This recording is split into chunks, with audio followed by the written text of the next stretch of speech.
লাল্লা লাল্লা লাল্লা লালা আঁকি বুকি খুশিতে টুকিটাকি শিখিতে মনে মাখি নানা রং নিজে বানাই আনন্দে আহা কি আনন্দ আকাশে বাতাসে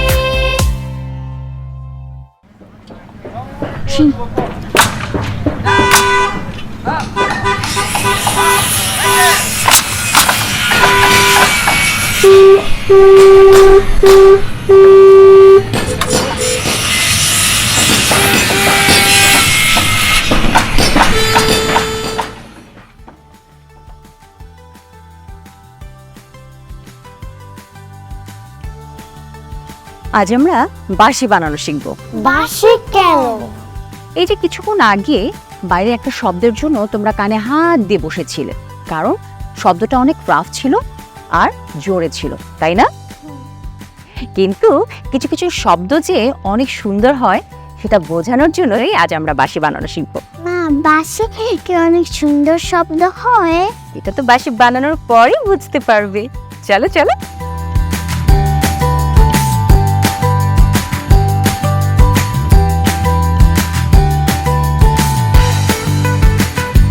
দেখো, বাঁশি যদি সারাক্ষণ ফু দিতেই থাকো, একটা সময় বাঁশির আওয়াজও কিন্তু বিরক্তিকর লাগবে। তাহলে যখন তুমি দেখবে তোমার আশেপাশে মানুষ বিরক্ত হচ্ছে, তখন তোমার বুঝতে হবে তুমি সুন্দর করে সুরটা তুলতে পারছো না, তখন নয়েজ পলিউশন হবে।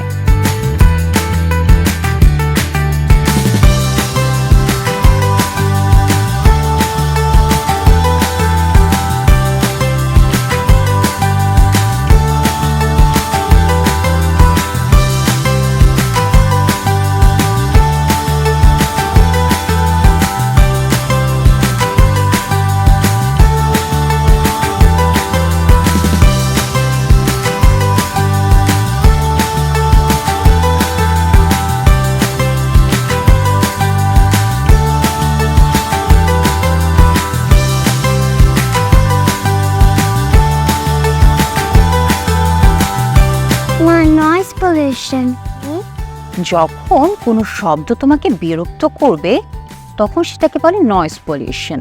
যেমন কিছুক্ষণ আগে যে শব্দটা হলো সেটাও নয়েজ পলিউশন। আবার তোমরা মাঝে মাঝে চিৎকার করো, কোনো কিছু নিয়ে ন্যাগিং করতে থাকো, সেটাও কিন্তু বিরক্তির কারণ হয়, সেটাও নয়েজ পলিউশন। আবার অনর্থক জোরে কথা বলাও কিন্তু নয়েজ পলিউশন। অযথা শব্দ করা যাবে না, ওকে জুমুর? ওকে।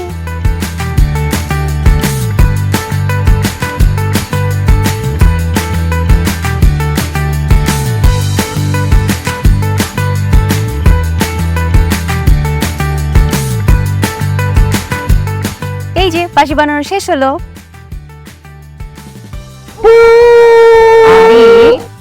এই তো নয়েজ পলিউশন করছো। এটা শিখতে হলে ধৈর্য নিয়ে আস্তে আস্তে শিখতে হবে। আর এটা যদি তুমি সারাক্ষণ জোরে জোরে ফু দিতেই থাকো, এটা শিখতেও পারবে না, নয়েজ পলিউশনও হবে। সরি মা। It's okay.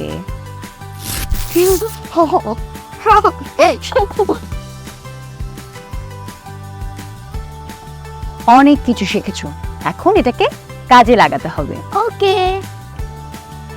আজ আমরা শিখলাম কোনটা নয়েজ পলিউশন এবং এটা কিভাবে না করা যায়, সাথে মজার মজার বানিয়ে ফেললাম সুন্দর একটা বাঁশি। দেখা হবে নেক্সট এপিসোডে মজার কিছু নিয়ে। আজকের জন্য টাটা।